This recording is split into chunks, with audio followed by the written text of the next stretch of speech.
Assalamu alaikum warahmatullahi wabarakatuh.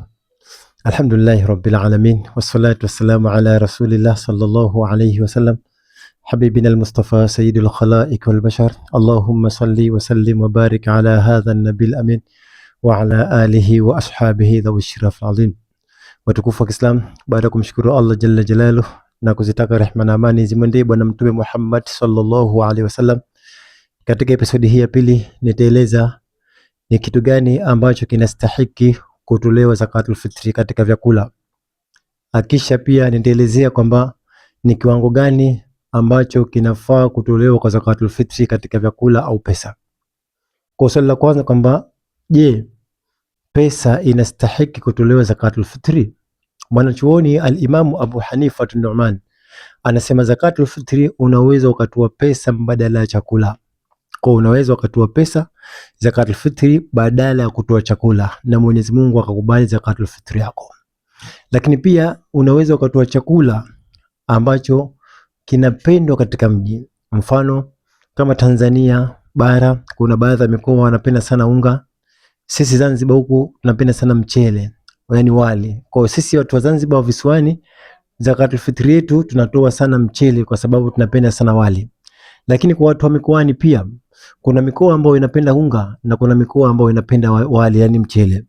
Kwa utatoa chakula kutokana na kile chakula ambacho kinapendwa katika mji. Sawa? Kwa zakatul fitri hakuna chakula maalumu ambacho kama hichi ni special kwa zakatul fitri, hakuna. Isipokuwa zakatul fitri unatakiwa utoe kutokana na chakula kile ambacho kinapendwa katika mji. Tuko pamoja? Kwa kama mnapenda unga dengu, basi utatoa zakatul fitri dengu. Kama unapenda unga ngano, utatoa zakatul fitri ngano. Kama watu katika mji wako wanapenda mchele, basi utatoa zakatul fitri mchele ambao wanakula wale. Kwa zakatul fitri utatoa kile chakula ambacho kinapendwa katika mji wako. Ili nafikiri imekaa sawa. Kwa unaweza ukatoa pesa mbadala wa zakatul fitri, lakini pia unaweza ukatoa chakula chochote ambacho kinapendwa sana katika mji wako na Allah kaikubali zakatul fitri yako. Swali la tatu kwamba ni kiwango gani sasa cha zakatul fitri? Sawa, nitoe kiwango gani cha zakatul fitri? Yaani kama nikitoa mchele nitoe kilo ngapi?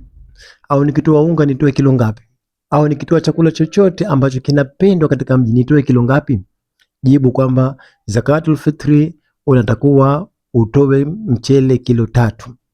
Wengine wamesema kilo 2.5, wengine 3 kasoro, lakini kauli rajih na kauli ambayo ni nguvu, unatakiwa utoe mchele kilo 3 kwa kila mtu mmoja. Ina maana kama nyumbani kwako kuna watu 5, utatoa kilo sawa, kila mmoja apate kilo 3. Sawa? Kwa 3 mara 5 unapata kilo 15 ya mchele. Kwa kama kuna watu 6, ina maana kila mmoja atatoa mchele kilo 3, unapiga hesabu 3 mara 6. Sawa? Ikiwa hutaki kutoa mchele, una pesa, basi itapiga thamani. Kilo 3 ya mchele ni sawa sawa na shilingi ngapi?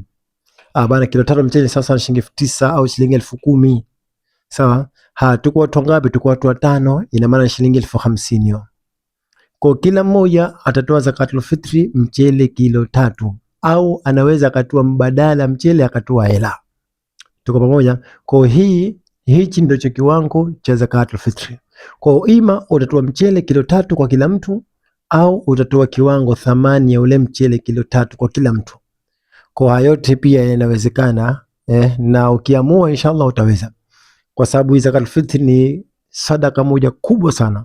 Mtume Muhammad kielezea sana katika vitabu. Kwa hichi ndio kiwango cha zakatul fitri. Tumombe Allah subhanahu wa ta'ala tujalie khairi, tuwe ni wenye kukubaliwa zakatul fitri zetu na Allah tubarik inshallah. Subhanaka bihamdika nashhadu an la ilaha illa anta nastaghfiruka wa natubu ilaik. Subhana rabbika rabbil izzati amma yasifun, wassalamu ala al-mursalin walhamdulillahi rabbil alamin. Wassalamu alaykum wa rahmatullahi wa barakatuh.